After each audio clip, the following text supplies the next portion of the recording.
예, 시청자 여러분 안녕하십니까? 황양수 뉴스 브리핑에서는 주말에 특별 초대석이라고 해서 이 젊은 각 분야에 성실히 살아가는 분들을 이렇게 불러서 이야기를 들어보는 시간을 별도로 편성을 했습니다. 오늘 이제 그 첫 시간으로 양희선 세무사님 나오셨습니다. 네. 안녕하십니까? 네, 안녕하세요. 예. 양 세무사님은 지금 어디에 지금 정확하게 소속되어서 근무하고 계십니까? 아, 저는 안새 회계법인이라고 네, 회계법인에 근무를 하고 있고요. 저희 회계법인은 이제 지점식으로 되어 있어서 본점이 있고 그다음에 지점이 있는데 저는 이제 지점 중에 하나인 삼성동에 근무를 하고 있습니다. 아, 그렇습니까? 그러면 보통 우리가 봤을 때는 회계법인에는 회계사가 있고 세무사들은 세무법인에 있다 이렇게 보통 생각을 하는데 회계법인에서 세무사가 이렇게 있다 하면 이해를 잘 못하는 분들이 계실 것 같아요. 설명 좀 해주시겠습니까? 아, 꼭 회계법인이라고 해서 회계사님들만 계시는 거는 아니고요. 회계법인에서도 이제 회계는 당연히 세무랑 연결이 되기 때문에 세무라고 하는 거는 당연히 세금도 있고 뭐 재산세도 있고 여러 가지가 있지만 그 기장이라고 해서 왜 우리 일반 자영업자분들 그 세무 관리도 해주는 것도 하거든요. 네, 그럴 때 이제 저희 세무사들도 필요하고요. 그다음에 회계사님들도 이제 예전에는 이제 세무사 자격증이 자동 부여될 때가 있었어요. 그래서 회계사님도 세무사 자격증을 동시에 갖고 계신 분들도 있어서 회계법인에서도 회계사 세무사 업무를 같이 하고 있는 경우가 있어요. 그러니까 쉽게 말하면 회계사와 세무사의 지금 이 업무 영역이 명확하게 지금 구분되어 있는 게 아니라 상당히 중첩되는 부분이 많이 있는 네, 있습니다. 그럼 회계사님은 이렇게 대학에 이 전공은 어디로 하셨습니까? 저는 회계학과 나왔어요. 아, 회계학과 나오셔가지고 그러면 이 세무사 시험을 요즘 세무사 시험도 했어요. 매우 어렵다고 그러시죠? 아, 네. 저희가 이제 1년에 630명밖에 안 뽑아요. 그러면 저기 요즘 저기 뭡니까 이 변호사들은 로펌에서 한 1000명쯤 뽑죠. 1000명. 아, 네, 그렇긴 하지만 뭐 변호사님도 하고 비할 거는 아닌데 저희가 그러다 보니까 이제 그 지원자 수들이 요새는 많이 몰려요. 왜냐하면 요새 이제 취업난 어렵다고 하잖아요. 그래서 취업하기 어려우시는 젊은 층들이 오히려 회계사, 세무사, 뭐 공인중개사 자격증 시험에 오히려 많이 몰리는 현상들이 발생을 하고 있어서 경쟁률이 높아져서 경쟁률이 얼마쯤 됩니까? 저희가 630명을 1년에 뽑는다 치더라도요. 지금 저 때만 하더라도 그래도 뭐 몇천 명 지원하고 이랬었는데 몇천 명 중에 이제 이제 1차 끝나고 2차 이제 합격하고 이렇게 나눠지는데 지금은 거의 뭐 1000명 가까이 찍었다는 소리도 있었고요. 그 계속 늘어나고 있다는 얘기만 들어서 옛날에는 그냥 1차 합격하고 뭐 2차 합격하고 그렇게 이제 수순인데 요새는 2차를 여러 번 보는 2차를 좀 여러 번 떨어지는 상황도 발생을 한다고 하더라고요. 우리가 사자 붙은 직업 중에서 의사 다음에 자주 만나는 게 세무사들 아니겠습니까? 아, 보통은? 네. 그렇죠. 어떻게 보면 저희가 세금은 항상 이제 있으니까. 그러면 개인은 무슨 개인의 종합소득세도 있고 또 이 뭐 소득세는 뭐 본인들이 알아서 원천 징수하지만은 그 외에 자영업 하시는 분들은 또 뭡니까? 예를 들어서 법인을 낸 사람들은 뭐 법인세. 아, 네, 그렇죠. 법인세. 그다음에 개인은 개인 사업자님들은 소득세. 개인 사업자는 소득세 형태로 내고. 또 요즘 뭐 부동산 가진 분들은 또 종부세 이런 것도 있고 양도세 이런 것도 다 있고 그렇죠. 네, 맞아요. 그럼 변호사님은 주로 하시는 업무가 요즘은 주로 어떤 업무를 많이 직업을 하시나요? 저 세무사. 저는 이제 개인 사업, 개인 사업자나 법인 사업자분들한테는 이제 기장이라 그래서 이제 저희가 그 원천세, 뭐 인건비 신고, 그 다음에 법인의 어떤 부가세 신고든 이렇게 모든 것들을 관리를 해주는 업무를 저희가 기장 업무라고 해요. 그래서 1년치 이제 기장을 해드리고 나중에 뭐 법인세, 종합소득세 신고까지도 도와드리고 그런 것들을 이제 하고 있고요. 뭐 재산세 방금 이제 말씀을 하셨는데 재산세는 개인한테 이제 일어나는 것들이 많잖아요. 그래서 상속세, 증여세, 양도세 이런 것들은 거의 저희 이제 세무사 세무가 이제 전문적으로 주로 많이 하는 네, 업무라고 볼 수 있어요. 네. 그런 게 사실상 개인이 자기가 세금을 얼마 낼지 계산을 네. 해가지고 가기가 상당히 어렵지 않습니까? 네, 그렇죠. 네. 네, 그러니까 이제 네. 세무사분들이 네. 대행하시는. 네. 제가 아까 변호사라고 말씀한 건 우리 사무실에 변호사는 많이 네. 나오시는데 세무사는 지금 처음 나오셔서 네. 그렇습니다. 예. 자주 나오겠습니다. 예. 네. 자, 그러면 요즘 이제 네. 이 세무사님이 하시는 네. 일 중에 네. 이제 주로 어떤 일들이 많으십니까? 지금 주 업무 중에는. 지금 뭐 기장이라서 이제 법인 개인 사업자 관리하는 업무는 항상 있는 거고요. 네. 요새 아무래도 한때 우리 양도세 주택 관련해서 정책이 바뀌었었잖아요. 네. 그래서 그때 한창 이제 양도세 상담이랑 그다음에 뭐 주택 이제 양도할 때 어떻게 해야 하는가, 무슨 순서로 팔아야 하는가, 이제 그런 상담을 주로 했었고요. 지금도 제가 이제 상속이랑 증여세를 조금 지금은 좀 주로 하고 있어요. 네. 근데 정부의 정책이 양도세는 부동산 정책을 어떻게 하는가에 네. 따라 수시로 바뀌지 않습니까? 네, 그래도 그쵸. 이제 뭐 국회에 올라와서 예. 지금도 물론 이제 수시라기보다는 아무래도 흐름을 따를 수밖에 없어서 저희도 정권이 바뀌고 나서 이번에 한번 네 이제 파리 부동산 이렇게 하면서 바뀌었었잖아요. 예. 네, 이번에 보면 그 임대 사업자들 네. 그 부분에 대해서 또 세금을 네. 강화한다고. 그쵸. 그게 이제 파리 부동산 대책에서 같이 이제 나온 건데요. 예전에는 뭐 주택 임대 사업자 분들한테 비과세 혜택이 있었어요. 물론 지금도 있지만 이제 그런 것들에 대해서 이제 조금 더 강화를 하는 거죠. 네. 뭐 그 구간을 바꾼다든지 그리고 양도세 할 때도 이제 주택의 양도에 대해서 주택 그 중과세, 뭐 조정 지역 대상, 서울이냐 어디냐에 따라서 세금이 더 가산이 되게 되거든요.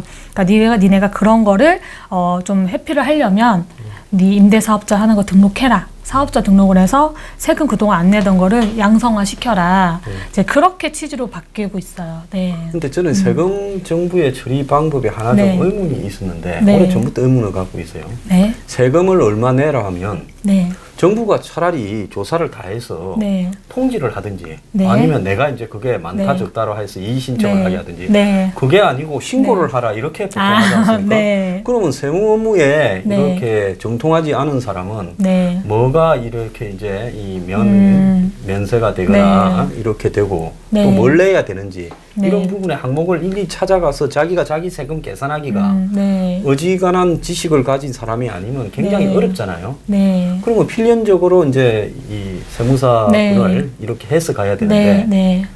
어떻습니까? 자기가 자기 계산 네. 세금 계산을 네. 잘합니까? 사람들이 어떤? 일단 본인들이 다 할 줄 알면 저 직업은 없어져야 될 것 같고요. 네. 그러니까 좀 간단한 거는 이제 하시는 분들도 계세요. 그러니까 간단하게 뭐 1세대 1주택 비과세 양도세 신고라든지 뭐 부가가치세도 이렇게 좀 사업이 아직까지는 규모가 작아서 조금 이제 혼자서 공부 좀 하셔서 이렇게 세무서에서 공무원의 도움을 받아서 좀 무료로 신고하시는 분들까지도 있긴 있어요. 근데 이제 아무래도 수입이 생기고 좀 더 늘어나게 되면은 그 세무서에서 공무원이 도와주기에는 한계가 있거든요. 자료를 또 받아야 되고 그 자료를 또 이제 저희 같은 이제 좀 세무 지식이 있는 사람이 계산을 해서 예를 들면 지식이 없는 경우에 뭐 세금이 1,000원 나올 거를 저희가 조금 더 계산을 잘 해드려서 저 공제 받는 거를 좀 더 찾아서 적용을 해드려서 뭐 세금이 1,000원 나올 거 500원에 나올 수 있게끔 그렇게 이제 저희가 해드리는 거가 이제 아무래도 저희 뭐 세무사가 하는 역할의 주가 되는 거죠. 아무래도. 그러니까 이제 조금 아는 사람은 생각할 때 네. 내가 세무서 가가지고 네. 세금 공무원들의 도움을 받아서 네. 하면 세금 공무원이 많이 내라 하지 작게 내라 하겠느냐. 네. 그리고 또 내가 조금 작게 신고하면 이제 누락시켰다 해가지고 크게 그러면은, 얻어맞을 수가 네. 있는 두려움이 다 있잖아요. 네. 그러니까 차라리 세무서한테 얼마를 이렇게 네. 수수료로 네. 주더라도 네. 그렇게 하는 것이 궁극적으로 네. 안전하고 네, 그렇죠. 저희도 아마 저희 그리고 이름을 걸고 하는 거기 때문에 네. 크게 이제 벼락 맞을 일이 없다 이렇게 생각하기 쉽지 않겠습니까? 네, 맞아요. 예, 네. 대부분 이거는 느낀 부분일 거예요. 네. 또 요 근래에는 이제 종합소득세가 생겨나 네. 직장에 가서 월급을 받고 네. 또 여러 가지 뭐 임대소득이나 금융소득이 나오거나 또 기타 소득들을 받아서 이렇게 신고해야 될 분들이 많아지고 있잖아요. 네. 그렇게 될 경우에는 이 개인이 내 걸 종합소득을 신고하는 부분에서 네. 상당히 쉽지 않지 않겠습니까? 그렇죠. 만약에 그거를 본인이 하시려고 하면 저희처럼 이제 세무 공부를 하시고 네, 이제 신고를 하실 수 있는데 확신이 없으시잖아요. 확신이 없죠. 네, 내가 아무래도. 이거 혹시 했다가 네, 그렇죠. 이거 누락시켰다고 그냥 된통 얻어맞을까 봐. 원래 세금 신고를 갖다가 속여서 신고하면 나중에 가산금을 얻어맞죠. 네, 뭐 납부 불성시, 신고 불성실에서 이제 적게 신고한 거에 대해서는 가산세가 나죠. 네. 그러면 세무사분을 통해서 신고했는데 나중에 이 세무서에서 왜 세무사를 통해서 신고했는데도 이렇게 작게 신고했냐 이래가지고 나오는 경우는 없습니까? 없다기보다는요. 일단 제대로 신고하면 문제가 당연히 안 되죠. 근데 보통 이제 그렇게 논란의 여지가 있는 것들은 재산세가 조금 많아요. 네, 양도세, 상속세, 증여세 같은 경우에 이제 어떻게 평가 금액이 나오느냐. 뭐 예를 들면 양도세도 뭐 주택이 2개인데 예를 들면 2주택이 있는데 이거가 1세대 2주택, 일시적 2주택에 해당돼서 비과세를 받을 수 있느냐 없느냐 이런 판단이 그 세무사가 혹시라도 잘못 판단해서 신고가 들어가게 되면 과세인데 비과세를 신고를 만약에 했어요. 그럼 세금이 원래 내야 되는 안 낸 거잖아요. 그럴 경우에 이제 공무원들이 이제 봤을 때 이거 잘못 신고했다 해서 이제 처음에는 이제 신고서에 기재된 납세자한테 연락을 하겠죠. 하지만 그거는 이제 세무 대리인이 신고를 했기 때문에 저희가 잘못했으면 저희가 책임을 져야 되는 거고요. 이제 뭐 예를 들어서 정보가 전달이 잘 안 돼서 그러니까 고객이 정보를 숨겨서 잘못 줘서 뭐 예를 들면은 주택이 하나밖에 없다고 했는데 알고 보니까 주택이 2개 있고 3개 있고 이러면은 이제 저희가 책임을 다 지기에는 정보가 일단 잘못된 거니까 네, 이제 그런 부분들을 이제 서로 이제 책임질 부분에 나눠서 지게 되는 건데 이제 그렇다 보니까 아무래도 세금은 또 이제 아까 말씀하셨다시피 박사님께서 잘못 신고하면 과산세 문제가 있잖아요. 그러니까 그 리스크를 안고 내가 공부해서 혼자 신고를 할 것이냐 아니면 수수료 적당하게 주고 정당하게 주고 전문가한테 맡겨서 그냥 좀 편하게 지금 신경 쓸 게 얼마나 많아요. 사업도 하셔야 되고 해야 되는데 그것까지 이제 신경을 쓰시기에는 시간도 부족하고 하시니까 그냥 저희가 뭐 필요하면은 서비스 이용하게 저희도 돈 주고 세탁소에 돈 주고 맡기듯이 저희도 필요한 서비스를 맡기는 거죠. 유통업과 비슷한 거죠. 근데 일단 세무서하고 이 세무사의 관계는 뭐 서로가 도움을 주고받는. 그럼요. 저희는 그러니까 좀 이런 나쁜 표현인데 좀 좋은 표현으로 이렇게 생각이 잘 안 나서 악어하고 악어새 같이 서로가 공생하는 부분도 있지 않습니까? 그럼요. 저희는 어쨌든 공무원분들한테 잘 보여야. 저희가 신고를 넣었을 때, 또 세무서에 계신 분들도 또 세무서 근무하시다가 퇴직하시면 과거에 보면 이 세무사를 하시더라고요. 네, 맞아요. 이제 세무서에서 공무원으로 이제 재직을 하시다가 이제 퇴임을 하시고 이제 저희처럼 사무실을 차리셔가지고 이제 하시는 경우가 있으세요. 특히 좀 나이 있으신 분들은 저희 자격증이 1차, 2차가 있는데 그 공무원 뭐 10년 이상, 뭐 20년 이상 이렇게 되면 1차는 면제고 뭐 2차도 무슨 과목은 면제고 그런 게 있어요. 그러니까 인센티브가 좀 있으셔서 이제 나이 조금 이제 드신 분들은 이제 공무원 분들은 이제 아무래도 경력이 쌓이시잖아요. 세무서에서. 그래서 그걸 바탕으로 해서 나와서 이제 개업을 하시는 경우도 있어요. 우리가 어릴 때는 세무사분 이러면 전부 세무소에 다니시다가 이렇게 이제 은퇴하신 분으로 생각하고 있지. 젊은 세무사분은 우리 어릴 때는 상상을 못했습니다. 지금도 사실 이제 많이 좋아졌어요. 지금 인식이. 왜냐하면은 이제 어르신 분들은 이제 아무래도 세무사 하면은 나이 좀 있으시고 경험 많으시고 뭔가 국세청 출신의 이제 공무원도 많이 아시는 그런 이제 세무사를 만나야 세금도 더 잘 줄여주고 더 뭔가 좋지 않나라고 생각을 하시고 지금도 많이 하고 계세요. 네, 맞아요.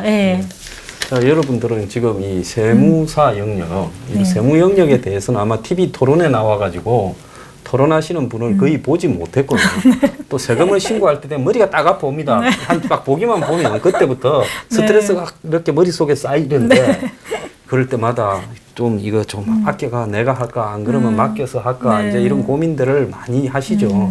그래서 저희들이 일상에서는 굉장히 이 세무사의 부분을 접해야 될 그런 필요들이 많은데 세무사에 대해서 설명하는 그런 어떤 언론이나 이런 부분이 없기 때문에 이번에 모셔가지고 세무사가 어떤 일을 하고 또 어떤 부분들이 이렇게 도움이 될 수 있나 이런 부분을 설명하기 위해서 이야기를 하고 있습니다.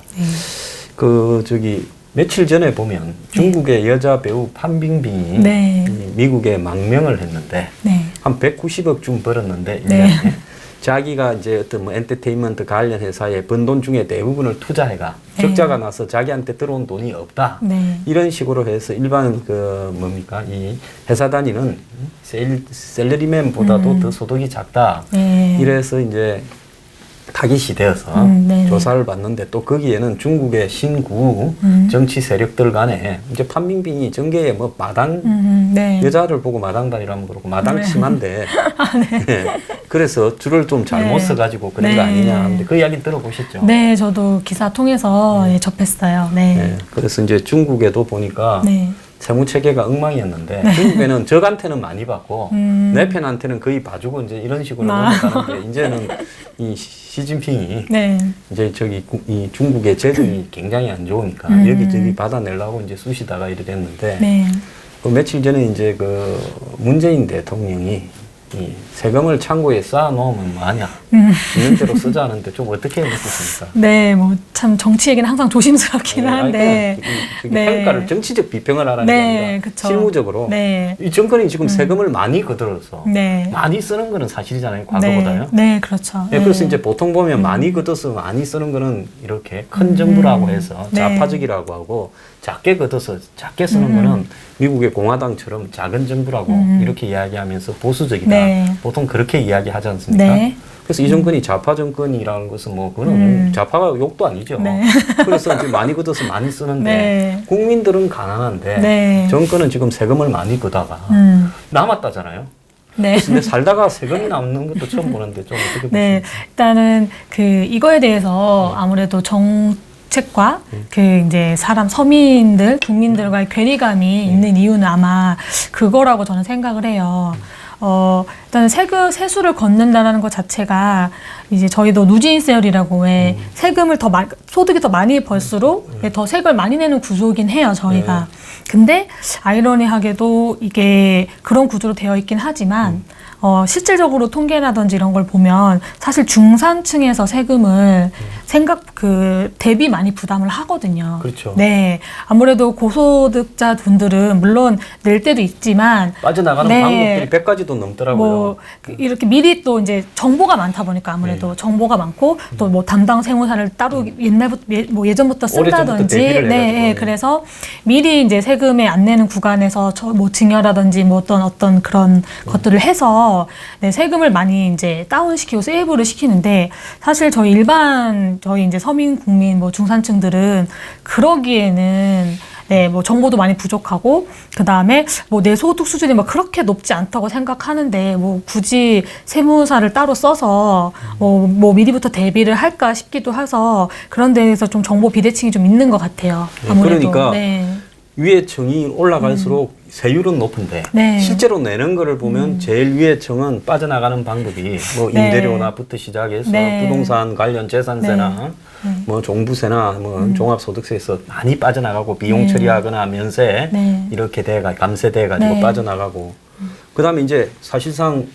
뭐 내가 나는 뭐 중산층이다 재산이 뭐 한 10억부터 20억, 30억 뭐 이런 이렇게 안에 있고 이제 셀러리맨으로서는 소득이 좀 많은 한 뭐 2, 3억 되는 이런 사람들이 보면 거의 타켓이 되어서 초토화되죠. 맞아요. 연봉 1억 이상 이제 버시는 분들을 그래도 근로자 측에서는 그래도 여유 있게 버신다고 만약에 그렇게 생각을 한다면 그분들이 이제 연말정산을 하시거나 할 때 이제 근로소득으로 그래도 많이 부담하시거든요. 아무래도. 근데 이제 개인 사업자 같은 경우에는 연봉이 수익 금액이 1억이든 2억이든 간에 비용으로 털 수 있는 게 많아요. 꼭 이건 뭐 중산층을 떠나서 그러면 사업을 하는 사람이 사실적으로 절대적으로 또 유리한 측면이 있거든요. 똑같이 벌었을 때 뭐 비용도 더 나가길 수도 있지만 그래서 이런 것들처럼 이제 아무래도 이제 정보가 더 많고 뭔가 이제 아까도 말씀드렸지만 고위층 같은 경우에는 빠져나갈 구멍이라고 표현하지만 뭐 절세를 미리 했다고 표현을 하면 그래서 이제 세수를 거둘 때도 부담은 사실 중산층이 제일 크거든요.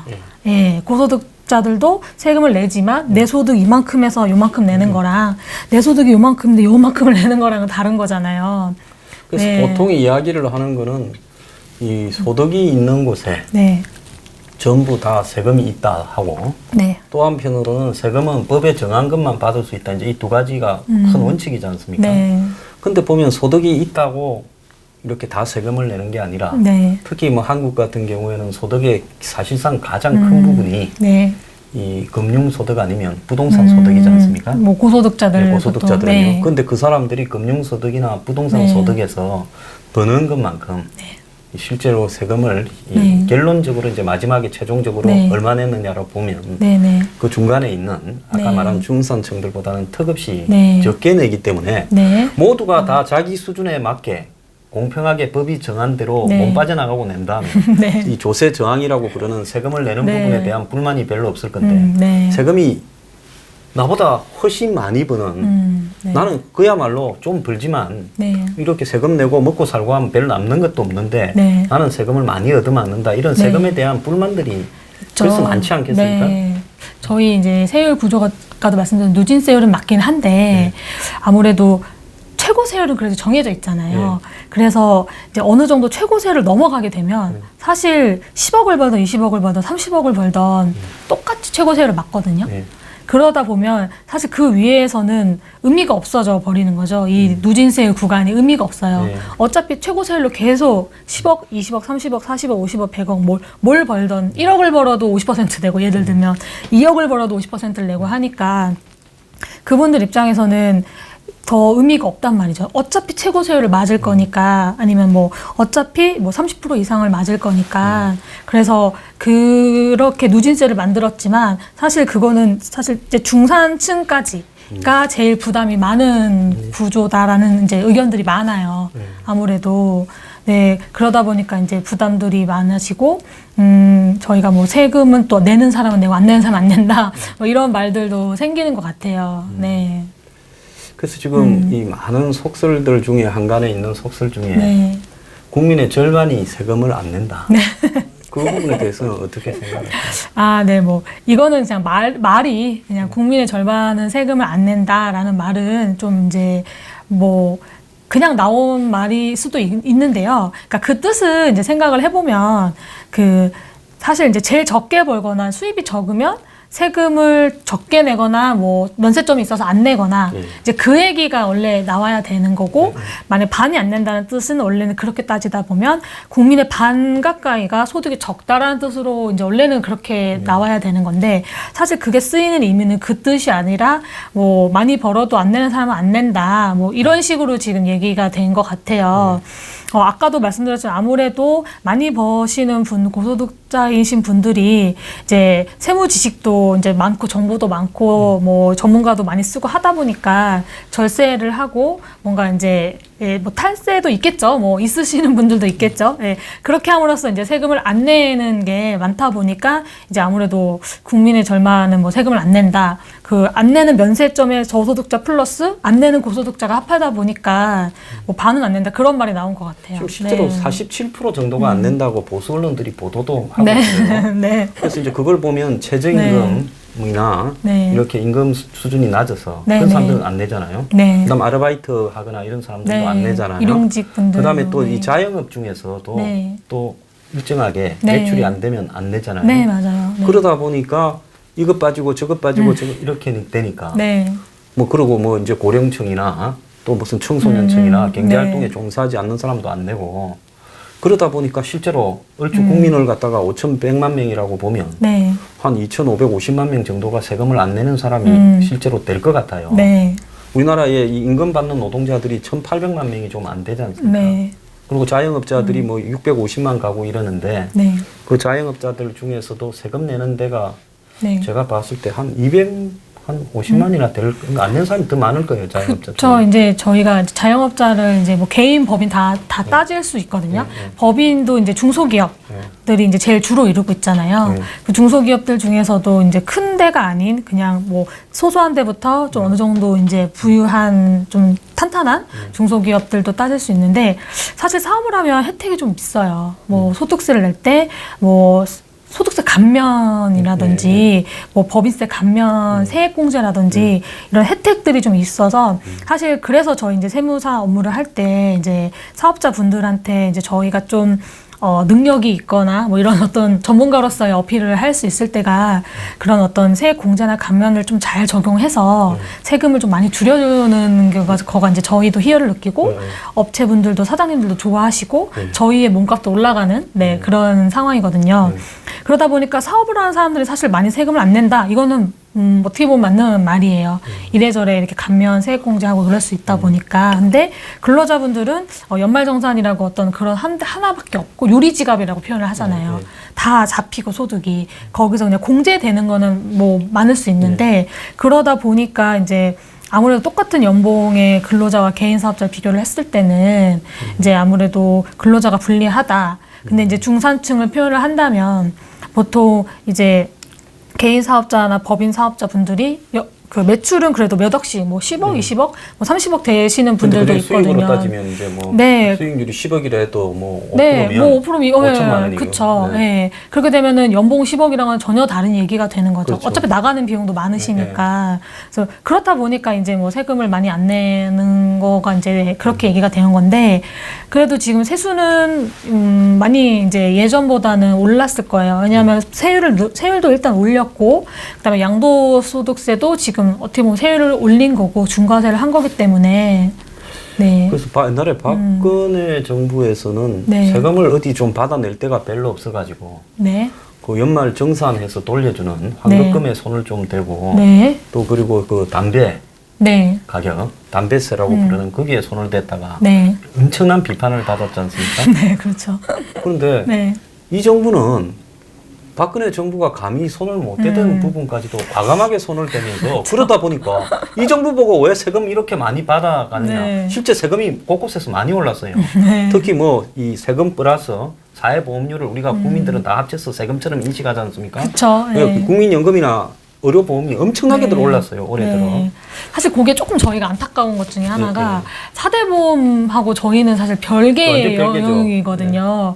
왜냐면 공단은 또 공단대로의 그 세수 그쪽에 이제 연금, 건강보험, 그다음에 고용보험, 뭐 산재보험 이렇게 있잖아요. 그래서 거기는 이제 거기 나름대로의 규칙이 있고 다 걷어들이는 요율과 다 다른 건데 항상 이제 저희가 다 세무를 하다 보니까 이제 그것도 다 세금으로 이제 받아들이셔가지고 저희 세금만 올라도 이제 국민들이 뿔나는 게 아니라 이제 4대 보험이 올라도 이제 같이 세금이 올랐다고 이제 느끼세요. 그렇죠. 국민 월급에서나 소득에서 떼가는 거는 다 세금처럼 인식하잖아요. 그래서 이제 그거는 뭐 학술적인 용어는 무슨 사회 부담률 뭐 이렇게 이야기를 하고 그거 안에는 세금도 있고 각종 국민연금 같은 4대 보험 이런 게 포함되어서 합쳐서 이제 부담률이라고 그러는데 한국이 그게 한 21에서 22 사이예요. 두 개 합쳐서. 합하면은 그렇죠. 대략 그렇게 돼요. 근데 지금 우리나라가 점점 복지국가로 지향해 가면서 지금 뭐 실업급여가 내년에 5조라 그러고 또 그다음에 실업급여가 아니고 그 뭐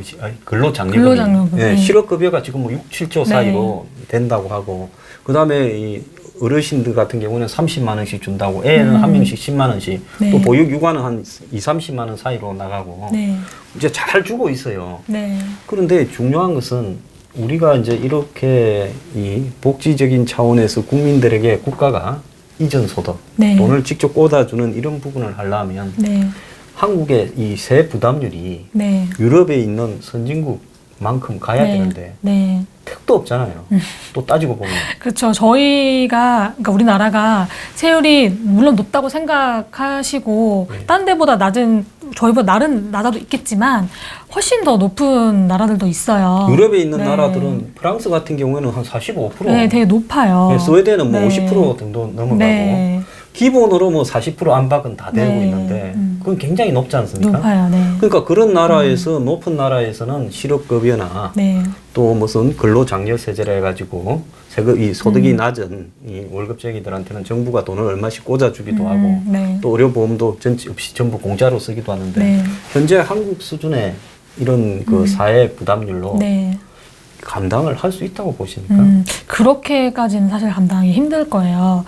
저희가 지금 이제 우리나라도 세금을 많이 올렸잖아요. 올리고 그거에 대해서 이제 정부에서 혜택을 주겠다 해서 이제 이렇게 사회에 환원한다고 표현을 하면 하지만 그 사회보험료도 마찬가지예요. 그 공단에서 이제 걷어들이는 거 세율을 올리고 또 그거에 대한 혜택을 이제 그 서민층, 중산층에다가 이제 혜택을 주겠다 해서 했지만, 아직까지 이제 세금 대비 이제 지원하는 것들이 사실 지원이 어떻게 보면은 더 돼서 세금이 모자라는 경우도 있을 수 있거든요.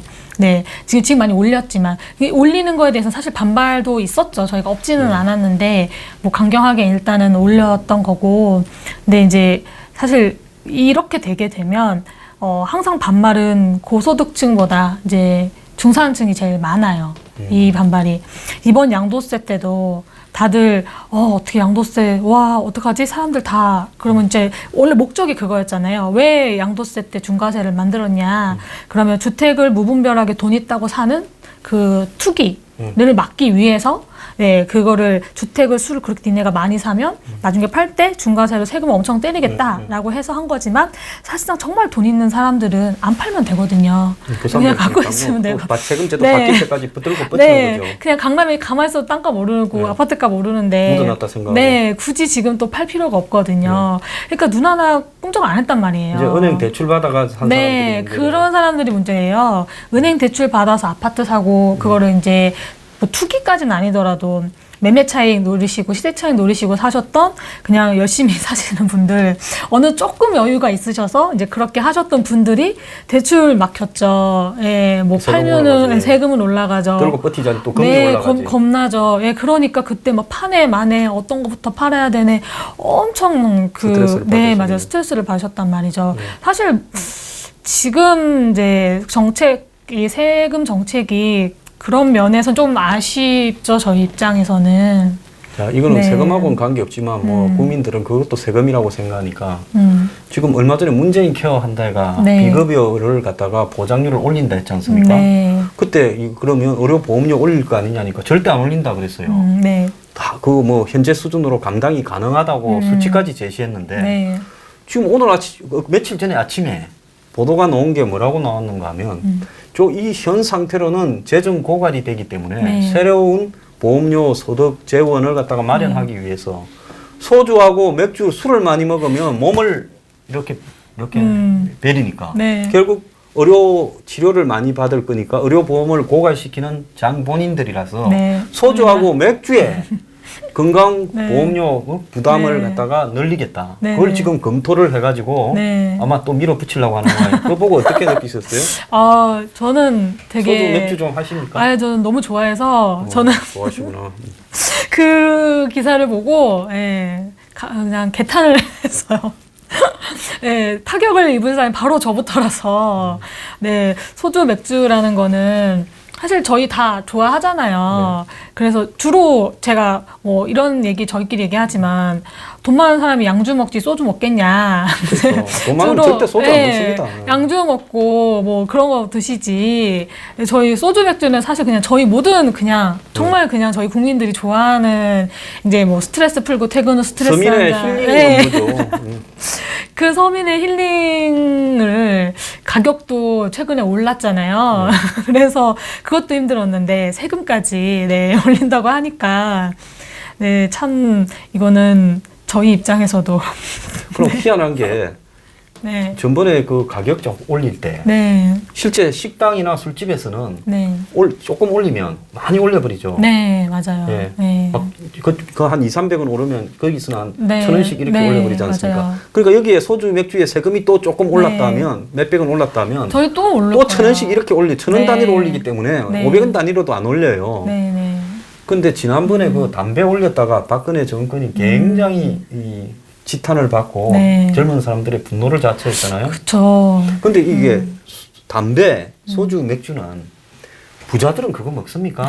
그런 거 몸에 안 좋다고 잘 안 먹고 어째 먹으면 양주 먹고 그쵸. 담배도 안 피고 호텔 피트니스 가서 하고 골프 치고 이러지 않습니까? 건강하게 사시더라고요. 그 다 건강하게 사시는데 결국 이 담배나 소주, 맥주의 대상은 소득이 적어서 정말 어렵게 살아가는 특히 젊은 층이 집중타를 맞지 않습니까? 그렇죠. 아무래도 요새 뭐 담배 같은 경우에도 젊은이들 사실 많이 피고 있기도 하더라고요. 그러니까 이제 제가 말씀드리고 싶은 뭐 젊은이들 많이 핀다 그런 얘기가 아니라 그렇게 담배, 뭐 소주, 맥주 이런 것들이 이제 저희 다 이제 공통 이제 서민 국민들의 어떤 정말 그냥 진짜 힐링이라고 표현하셨는데 그런 것들에 대해서 이제 그 세금을 매긴다라는 게 사실은 많은 반발을 초래할 거예요, 분명히. 그러니까 어떤 네. 특정 계층을 대상으로 네. 해서 네. 세금을 이렇게 매기는데 네. 그게 결국은 크게 네. 보면 뭐 세금이라고 보면 네. 담배세라 그러고 네. 좀 있으면 무슨 소주 맥주세라 소리 나오지 않겠습니까? 네.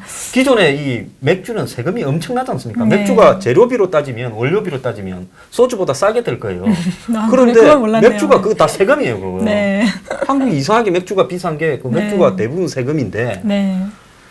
그래서 이 또 소주라는 거는 희석시키지 않습니까? 정류식도 아니고 대중소주는 그래서 희석시켜가지고 이 규정을 이 걸러가지고 맑게 해서 이렇게 타는 거잖아요. 그래서 어떻게 보면 화학식 소주죠. 네네. 그런데 이런 부분을 가지고 서민들이 먹는 그야말로 서민 술인데 네.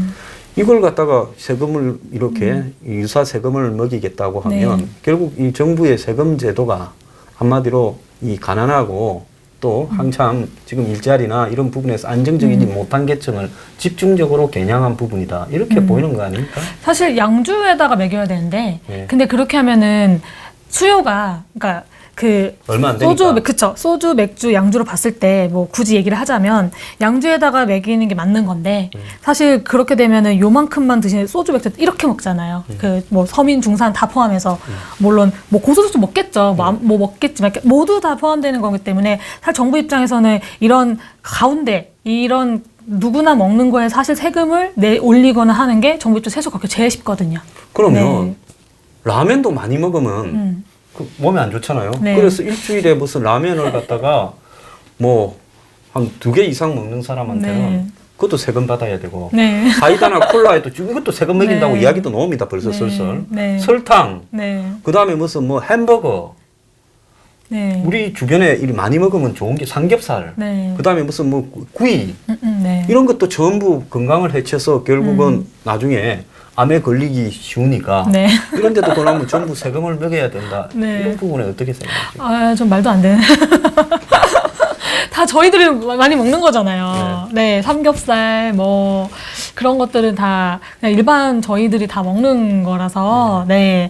일단, 물론, 일단, 이제 뭐, 어떻게 의도를 하시고, 예, 그렇게 이제 결정을 했는지는 모르겠지만, 뭐, 아무래도 세수 확보가 가장 쉬운 건 사실 이제 그런 것들을 건드리는 거거든요. 라면, 뭐 생필품이라고 저희가 표현을 하는데, 생필품인 라면, 뭐 밥, 쌀, 근데 쌀 이런 거는 당연히 쉽지 않으실 거고, 뭐 라면 이렇게 하는데, 사실 기호식품이 어떻게 보면 담배, 술이 기호식품이라고 표현할 수 있는데, 그러기에는 이제 많은 사람들이 많이 이용을 하기 때문에, 세수를 제일 쉽고 빠르게 거치려면 사실 이제 그런 데다가 뭐라도 부과를 하는 게 정부 입장에서는 걷기가 쉽기 때문에 그렇게 하는 건데요. 논란의 여지는 항상 네, 있는 것 같아요. 네. 그런 건 이제 손대면 네. 끝이 다 안 좋더라고요. 제가 볼 때. 자, 1부는 네. 마치겠습니다. 네. 내일 또 뵙겠습니다. 네, 감사합니다. 감사합니다. 네. 네.